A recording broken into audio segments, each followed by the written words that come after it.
There you are. Let's go. You got me now, man?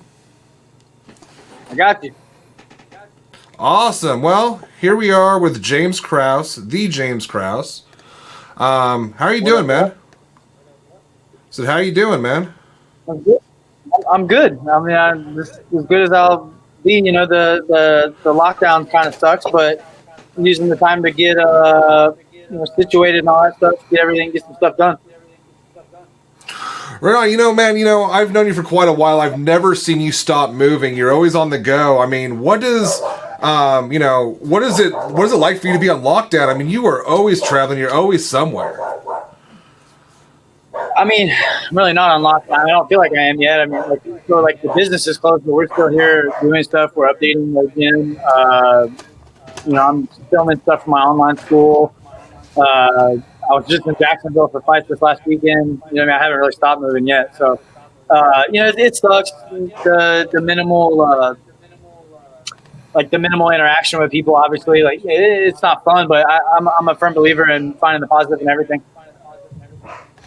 So, are you guys still kind of business as usual at the gym? You guys still got to doing some one-on-ones, or what are you guys doing at the gym there? No, it's definitely not business as usual. We are closed down right now. We're closed for business, but you can open up for operations type things. Yeah, so we're just trying to do some updates, clean really well, which we clean anyway, but we're like repainting, changing the merchandise displays around. Yeah, just little things like that. Right on, man. I happened to catch a few snippets on you talking to Tyler Minton yesterday, and you were kind of very adamant that right now people should be out hustling. Tell me a little about that, and especially in your world, what should people be doing right now? This is the opportunity of a lifetime. I mean, the whole globe is shut down. Whatever your craft is, you should definitely be looking to improve that. To me, it just doesn't make sense. Like if your entire competition is resting, why would you want to sit there and rest with them? You know what I mean? Like, it just doesn't make sense to me. And there's ways to get better at anything while everybody else is shut down. So for me, I'm just gonna keep getting better. Like I'm gonna keep adding. I'm gonna do the online school. I'm gonna update the gym. Relationship management, networking. I'm doing like every freaking. You're my fourth live thing today, I think. So I'm working, man. So, staying busy, that's awesome, man. So for some of you guys that had fights coming up, I know Zach had something on the calendar and stuff like that. I mean, what are you guys doing with those guys? Just a real private training is what it kind of is what it's looking like it's going to be. He just got back from Colorado, so we haven't really actually trained together yet. But it'll be a small semi-private training. Awesome. Do you guys have any sign at all of when they're going to start rescheduling and what they're going to do with kind of some of the events that have been postponed, canceled, whatever? No, I mean Kansas City has got put on a 30-day lockdown, so we're not doing anything for a while. I would think minimum June. I mean, I don't, you know what I mean? I'm not sure. I got to think it's at least June though, right? Absolutely. I work with you guys quite a bit with Fight Alliance Championship and stuff down there. Obviously, that just got postponed till the end of May. I mean, what does it mean to these fighters to not, especially some of these younger fighters that maybe aren't as disciplined? I mean, to have this kind of a shutdown, what does that do to them? Depends on who they are. This situation is whatever you make of it. It sucks obviously because we can't work right now, but there's ways to make ends meet right now while this whole thing is happening. But for anybody in any realm, if you're not taking advantage of this downtime right now, man, you're missing the opportunity of an absolute lifetime. I'm a firm believer in that. I really do believe that the successful people will get more successful out of this situation, and then the people that are making excuses, and it's, man, this is what I love about this time. You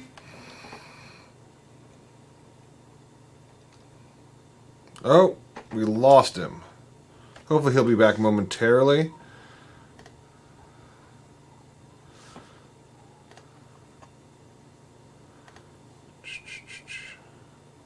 Or there he is. however you want. But there's a very, very solid line that you can see who's doing that and who's not right now. And like for me, it's a good indicator for who the type of people that I want to be around right now. Yeah. Awesome. I talked to you last time. I was down in Kansas City. And we had a little chance to chat, and I kind of talked to you about kind of what your driving factors were about. What keeps you in the sport, what keeps you doing what you do, and kind of what got you involved in the first place. I want to talk a little bit about that. I mean, what got you into MMA? I just had a friend that he wrestled, like we wrestled together, and I said wrestle, I started wrestling, but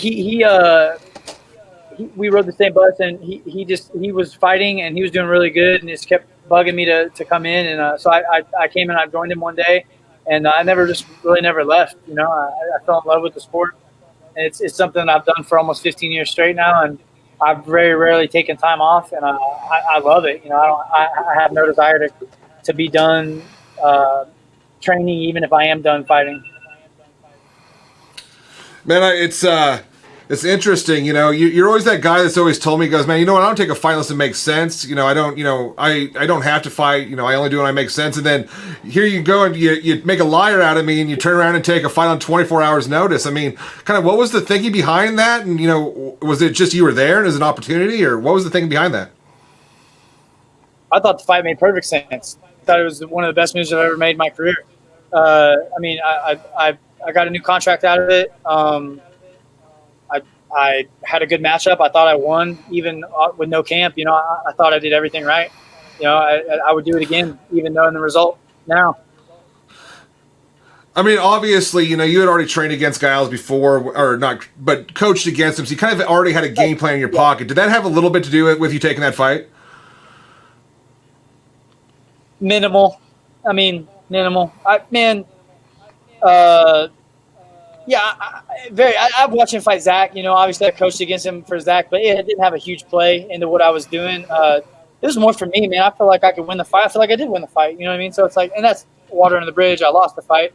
I thought it was, with the training that I had no camp for it, obviously, but I thought it made sense. It made a lot of sense to me at the time, and I felt like it was a smart decision for me to take. I got a new contract out of it. Felt like it was a good matchup. I felt like it's a fight I could win. Man, I'll tell you what. I watched the fight. I thought it was a great fight. Obviously the outcome was not to be desired, especially with one of the judges giving that first round to him. Obviously, you've spoken a lot about that. Has anything come of it, or is it just kind of one of those things now that's just a frustration for you? Both.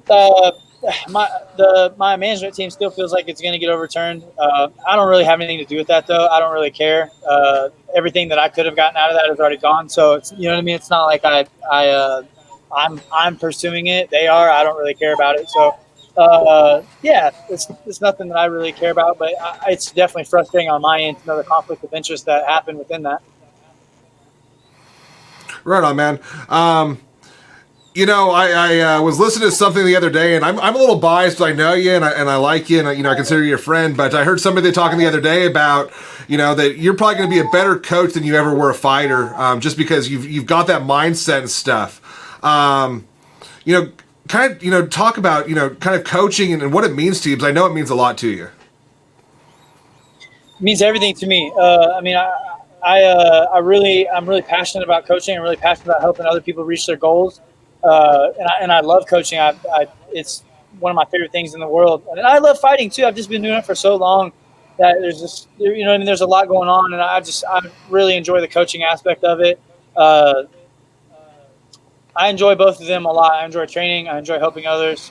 Like I said, I've just been fighting for so long. It's just, at some point there has to be a transition over to the next thing, You got a lot of guys in that gym there. I mean, what are some names of some guys that you think we should be really watching out for? I mean, obviously Grant's come from nowhere, and all of a sudden he's 3-0 in the UFC and is looking hot. Who else? What other names can we be expecting to see come out of that gym?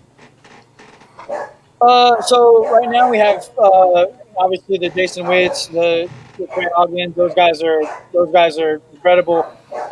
Right now we have two guys that are confirmed on contender series this season. That's Jeff Molina and Mike Breeden.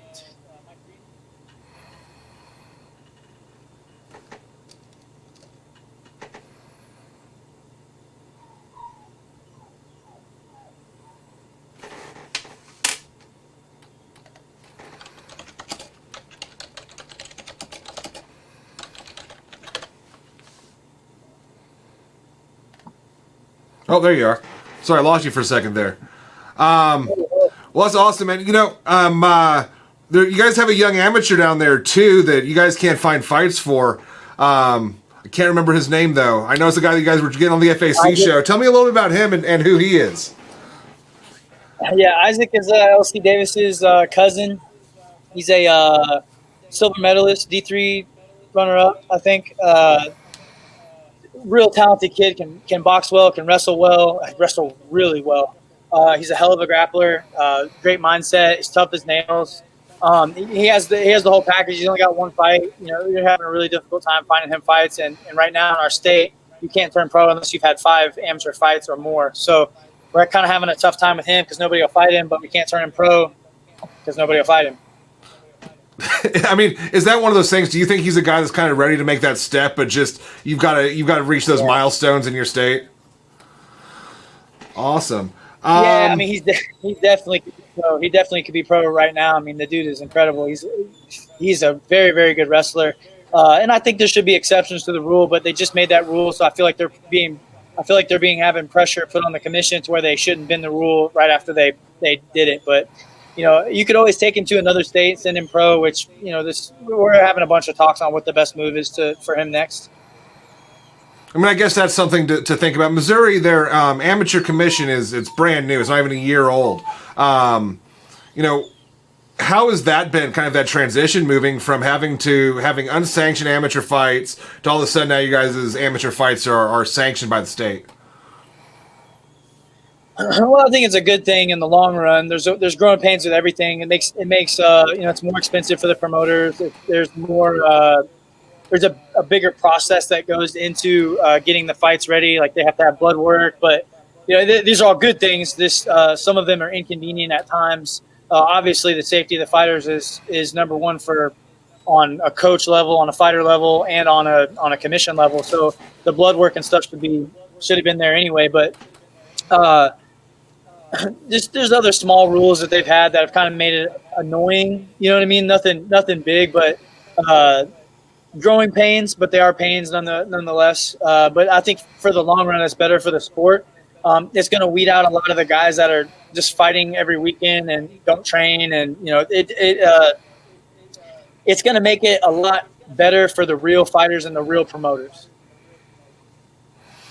Awesome. Yeah, I mean, I know that's one thing that we've talked about before is you guys have a lot of guys, especially when you do amateur-only promotions, you have a lot of guys that come in there for a cash grab and, kind of don't really care about the fighters and stuff like that. I'm assuming for you guys, it definitely makes sense to be able to have that in place. It makes it more legit to be able to do that.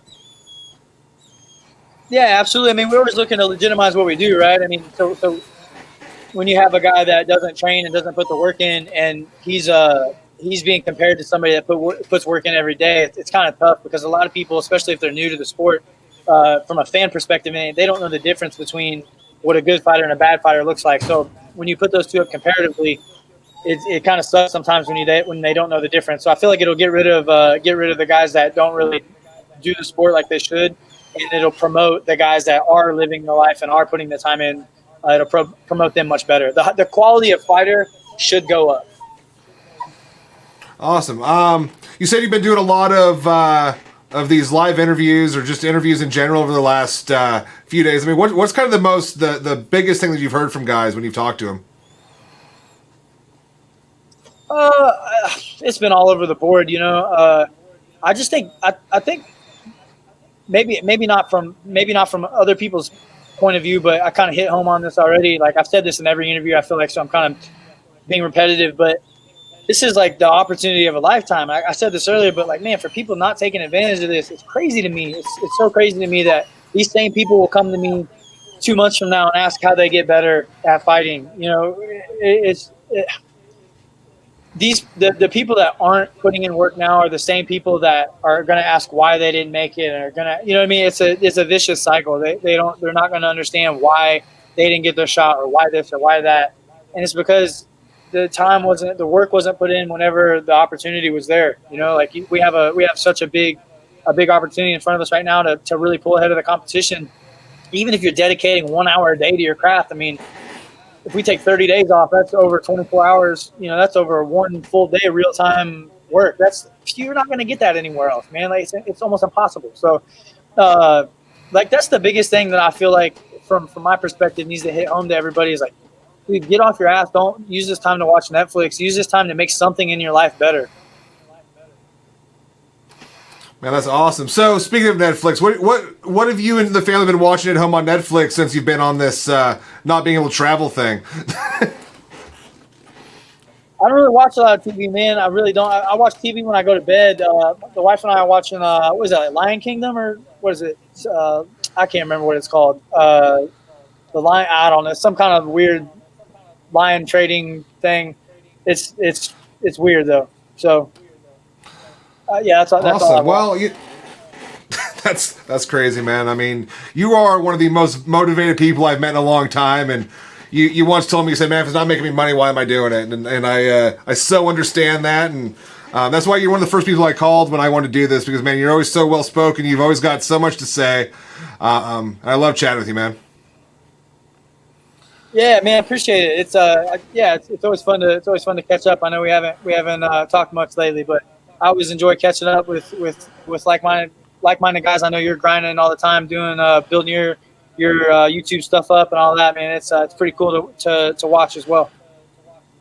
Yeah, man, I was hoping to get some live viewers on here and be able to do some live question and Q&A, but apparently I did not promote this well enough, and with it being the first show, nobody really knew it was out there, so I've got like 2 people watching and nobody asking questions. So, man, I guess that being said, man, I'll go and we're going to keep doing these. I've got hopefully another one coming up this afternoon. I got a bunch of other guys lined up this week, so I'm excited to see where this goes and kind of build this, and maybe in a couple of weeks we'll get you to hop back on and do some of that live question and answers. I know you guys always enjoy doing that. Absolutely. Just let me know when, man. I'm there. All right, man. We'll talk to you later. All right, brother.